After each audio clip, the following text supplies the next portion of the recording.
अस्सलाम वालेकुम dear students, welcome to the physics lecture. मैं हूं आपका टीचर आमिर सुहेल। आज हम डिस्कस करेंगे सेकेंड ईयर का topic electric potential due to a point charge and equipotential lines and surfaces. Electric potential due to a point charge, ये वही electric potential ही है, लेकिन हम इसको स्टडी कर रहे हैं for a point charge, for a very small charge. Electric potential का एक और डेफिनेशन हम देखते हैं, the work done per unit test charge in moving it from a point of infinity to a point inside the field. जब हम किसी test charge को रवाना करते हैं, किसी टेस्ट चार्ज को हम रवाना करते हैं इन्फिनिटी से और इसको ले जाते हैं हम किसी भी पॉइंट में इनसाइड द फील्ड, तो हमने इस पे जो work done per unit charge किया हुआ है, ये है हमारे पास इलेक्ट्रिक पोटेंशियल। इन्फिनिटी हम किसे कहते हैं? इन्फिनिटी से यहाँ मुराद ये है कि किसी भी सोर्स चार्ज से बाहर वो एरिया जो इसके फील्ड से बाहर है, तो जो एरिया इसके फील्ड से बाहर है वो इसके लिए इन्फिनिटी है, वो इस सोर्स चार्ज के लिए इन्फिनिटी है। हम एक टेस्ट चार्ज को यहाँ से रवाना करते हैं और ले जाते हैं इसको इस पॉजिटिव सोर्स चार्ज की तरफ, और यहाँ किसी पॉइंट पे हम इसको पहुँचा देते हैं। तो हमने इस पे जो वर्क किया हुआ है, this work if divided by this charge it gives us electric potential. ये भी एक डेफिनेशन है, याद रखें। What is infinity? Infinity is the area outside the field of source charge. Okay, आपने इसकी डिराइवेशन की है, हम इसकी डिराइवेशन पे दोबारा नहीं जाते हैं, और I would suggest not to study it again for eta.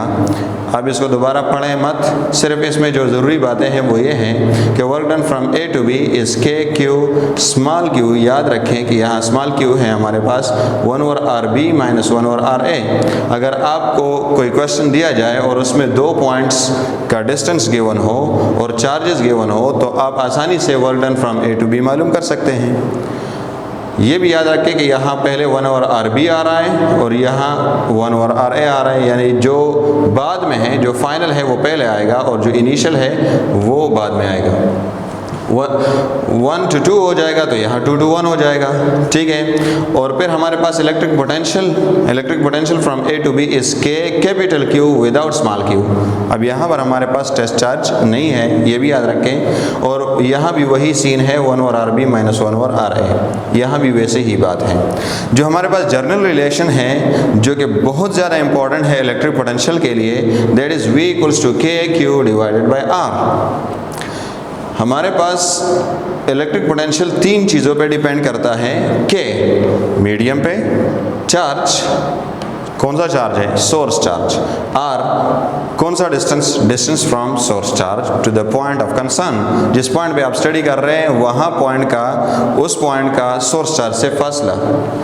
Let's say हम यहाँ पर एक टेस्ट चार्ज रखते हैं, तो इस टेस्ट चार्ज का यहाँ सोर्स चार्ज से ये डिस्टेंस बनता है, ठीक है। और हम इक्वेशन में जो चार्ज पुट करेंगे वो ये चार्ज होगा, वो ये सोर्स चार्ज होगा। और मीडियम की परमिटिविटी यहाँ पे रोल प्ले कर रही है, because you know that k is equal to 1 over 4 pi epsilon naught. Epsilon naught is permittivity of free space if free space is there. Okay, इस पे हम क्वेश्चन देखते हैं। Electric potential due to charge depends on potential. Direct वही बात है, electric potential जो किसी चार्ज की वजह से है वो किन बातों पे डिपेंड करती है? Medium outside a field, charge, distance taken from infinity, all of this. तो इस पे आप सोचें, मीडियम, चार्ज और डिस्टेंस, तो आपके जहन में आ रहा होगा कि ये सारे हैं, हालांकि ऐसा नहीं है। ज़रा इस पे सोचें, मीडियम आउटसाइड द फील्ड से बाहर जो मीडियम है उसके साथ हमारा क्या लेना देना? हम वो फील्ड लेंगे जो इस सोर्स चार्ज के हम वो मीडियम लेंगे जो इस सोर्स चार्ज के फील्ड के अंदर है, उसकी बात करेंगे। तो मीडियम इनसाइड द फील्ड, यानी फील्ड के अंदर जो मीडियम है, या फील्ड जिस मीडियम में है, इन अल्फाज में आप इसको बेहतर कह सकते हैं। ओके, चार्ज तो चार्ज पे डिपेंड करता है, ठीक है। चार्ज यहाँ आप देखें चार्ज पे डिपेंड करता है। डिस्टेंस टेकन फ्रॉम इन्फिनिटी, वो डिस्टेंस जो हम इन्फिनिटी से लेते हैं, वो डिस्टेंस जो हम यहाँ से लेते हैं, तो क्या ये इस डिस्टेंस पे डिपेंड करता है? नो। ये कौन से डिस्टेंस पे डिपेंड करता है? Distance from the source charge to the test charge, इस डिस्टेंस पे डिपेंड करता है। So charge is the right option, ये हमारे पास राइट आंसर है। अच्छा, अगर यहाँ पर आपके पास यही ऑप्शन होते हैं, ठीक है। और यहाँ लिखा होता नन ऑफ दिस, और यहाँ पे लिखा होता टेस्ट चार्ज, टेस्ट चार्ज। तो फिर ये टेस्ट चार्ज भी गलत था, क्योंकि यहाँ पर जो चार्ज है वो सोर्स चार्ज है। ये कौन सा चार्ज है? Source charge. फिर नन ऑफ दिस इसका राइट आंसर होता। तो इन बातों का ख्याल रखें। Another question, when a test charge is placed in the field of a source charge, electric potential is V. जब हम किसी टेस्ट चार्ज को किसी सोर्स चार्ज के फील्ड में रखते हैं, लेट्स से ये चार्ज हमने इस फील्ड में रखा हुआ है, ठीक है, तो हमारे पास जो इलेक्ट्रिक पोटेंशियल है वो V है। If the test charge is doubled, electric potential becomes, अगर हम टेस्ट चार्ज को डबल करते हैं तो इलेक्ट्रिक पोटेंशियल पे क्या असर पड़ता है? क्या ख्याल है? डबल होना चाहिए? नहीं। या हाफ होना चाहिए? नहीं। यहाँ बात हो रही है टेस्ट चार्ज की। When test charge is doubled, उससे इस पे कोई असर नहीं पड़ेगा, because electric potential depends upon the magnitude of source charge, not that of test charge, ठीक है। So it will be V, ये वही V रहेगा, ठीक है। अगर आप टेस्ट चार्ज को डबल करते हैं, हाफ करते हैं, जो कुछ भी करते हैं। इक्विपोटेंशियल लाइन्स, इक्विपोटेंशियल लाइन्स क्या है? Lines around a source charge where electric potential is same. किसी भी सोर्स चार्ज के गिर्द वो लाइंस जहां इलेक्ट्रिक पोटेंशियल सेम होता है। हमें पता है कि V is inversely proportional to R from this equation. अगर आप R बढ़ाते हैं, यानी सोर्स चार्ज से आप डिस्टेंस बढ़ाते हैं, तो पोटेंशियल कम होगा। अगर आप R कम कर रहे हैं तो पोटेंशियल बढ़ेगा, ठीक है।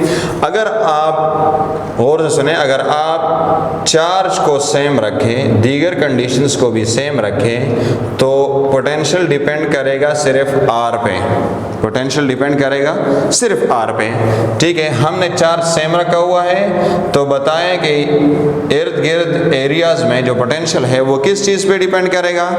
सिर्फ R पे, because charge is same, other conditions medium etcetera are same, charge will depend only on R। तो अब आते हैं यहाँ पर, ये जो मैंने फर्स्ट सर्कल ड्रॉ किया हुआ है, इसको देखें, इसका रेडियस बनता है हमारे पास लेट्स से R। यहाँ भी R है, यहाँ भी R है, और यहाँ भी R है।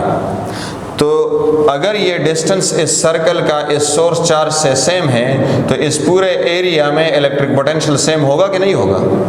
Because V depends upon R only, R पे डिपेंड कर रहा है। अच्छा, नेक्स्ट आप देखें इस दूसरे सर्कल को, इसका हर जगह पर जो रेडियस है वो 2R है, 2R, यानी सोर्स चार्ज से डिस्टेंस सेम है।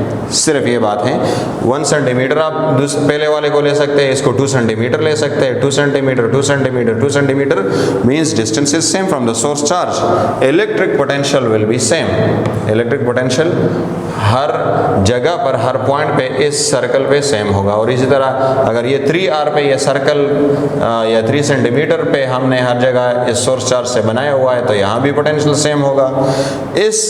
इन लाइंस को, इन सर्कुलर कर्व्स को या इन सर्कल्स को हम क्या कह देते हैं? Equipotential lines. ये हमारे पास इक्विपोटेंशियल लाइंस। इक्विपोटेंशियल सरफेस, अब सरफेस क्या होता है? तो इक्विपोटेंशियल सरफेस को समझने के लिए हमारे पास लेट्स से ये हमारे पास लेट्स से एक चार्ज है, और इसके गिर्द हम ऐसे एक सर्कल ड्रॉ करते हैं विथ 10 सेंटीमीटर रेडियस। इस साइड पे हम 10 सेंटीमीटर ड्रॉ करते हैं, इस साइड पे 10 सेंटीमीटर ड्रॉ करते हैं, और ऐसे भी 10 सेंटीमीटर। तो इन तमाम लाइंस पे बताइए एक पोटेंशियल सेम होगा कि नहीं होगा? Because on each side it is having only 10 centimetre distance and which is same through out. Okay, तो जब ऐसे आप इन तमाम लाइंस को कंबाइन करते हैं तो इससे एक सरफेस बनता है कि नहीं बनता? तो असल में जो इक्विपोटेंशियल लाइंस है, जब ये कंबाइन होते हैं इन 3 dimension, they form a surface, and electric potential is same throughout the surface. That's why they are called equipotential surfaces. Equipotential surface. उसी तरह की बात है हमारे पास। अच्छा, इक्विपोटेंशियल सरफेसेस या लाइंस की कुछ प्रॉपर्टीज़ है। Field lines are perpendicular to equipotential lines. आप देखें ये जो ग्रीन कलर है, ये ग्रीन कलर, ये हमारे पास फील्ड लाइंस हैं। तो ये फील्ड लाइंस आप देखें हर जगह पे इस इक्विपोटेंशियल लाइन को परपेंडिकुलर है, 90 डिग्री एंगल बना रहे हैं, ठीक है। यहाँ भी 90 डिग्री एंगल, यहाँ आप देखें बहुत क्लियर नज़र आ रहा है, यहाँ एंगल 90 है, यानी इस रेड लाइन का और ग्रीन लाइन का आपस में एंगल क्या है, 90। तो ये field lines in equipotential lines को परपेंडिकुलर होते हैं। Equipotential lines don't cross each other, equipotential lines एक दूसरे को क्रॉस नहीं करते। रीजन ये है कि एक पॉइंट पे दो पोटेंशियल्स की मौजूदगी ये पॉसिबल नहीं है। अगर ये दोनों एक दूसरे को क्रॉस करे, ये पोटेंशियल और यहाँ से एक और पोटेंशियल आ जाए और यहाँ पर लेट से क्रॉस करे, तो इसका मतलब ये है कि यहाँ इस पॉइंट पे दो पोटेंशियल्स हैं हमारे पास, तो दो पोटेंशियल्स एक पॉइंट पे हो सकते हैं with same charge and same conditions. It is not possible, that's why they do not cross each other.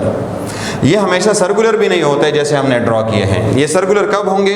For a point charge they are concentric shells, किसी पॉइंट चार्ज के लिए ये कॉन्सेंट्रिक का क्या मतलब है कि इनका सेंटर सेम है। इस सर्कल और इस सर्कल का सेंटर सेम आ रहा है, सेम सेंटर वाले सर्कल्स पॉइंट चार्ज के लिए बनाएंगे, शेल्स बनाएंगे, ठीक है। एंड नॉट सर्कुलर ऑलवेज, ये हमेशा सर्कुलर नहीं होते। तो आप ये देखें, ये पॉजिटिव चार्ज और ये नेगेटिव चार्ज के लिए हमने इक्विपोटेंशियल लाइंस बनाई हुई है। तो ये तो चलो थोड़े से सर्कल की तरह है, लेकिन जब हम इनको पॉजिटिव और पॉजिटिव या नेगेटिव और नेगेटिव के लिए बनाते हैं तो फिर ये हमारे पास सर्कुलर नहीं होते, इनका शेप डिफरेंट हो सकता है, ठीक है। अच्छा, इसको ज़रा डिस्कस करते हैं। ये हमने डिफरेंट चार्जेस, अपोजिट चार्जेस रखे हुए हैं, इनके बीच में जो फील्ड होगा वो स्ट्रांग होगा और यहाँ पर जो फील्ड होगा वो हमारे पास वीक होगा।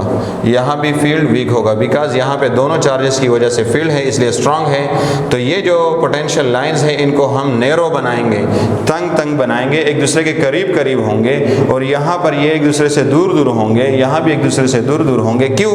Because the field is weak here and strong here, okay। इसी तरह जब हम पॉजिटिव और पॉजिटिव के लिए बनाते हैं तो इसका शेप कुछ इस तरह होता है, और नेगेटिव के लिए नेगेटिव के लिए बनाते हैं तो इसका भी शेप कुछ इस तरह से होता है, ठीक है। और पॉजिटिव और नेगेटिव के लिए इस तरह होता है। Equipotential lines between two opposite charges placed in field of each other are, दो चार्जेस के बीच में, अपोजिट चार्जेस हैं उनके बीच में इक्विपोटेंशियल लाइंस जो है वो कैसे होंगे?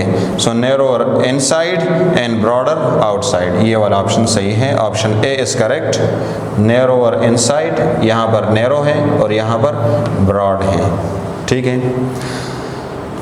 The work done in moving a charge between 2 points an equipotential line is dash। बहुत important MCQ है।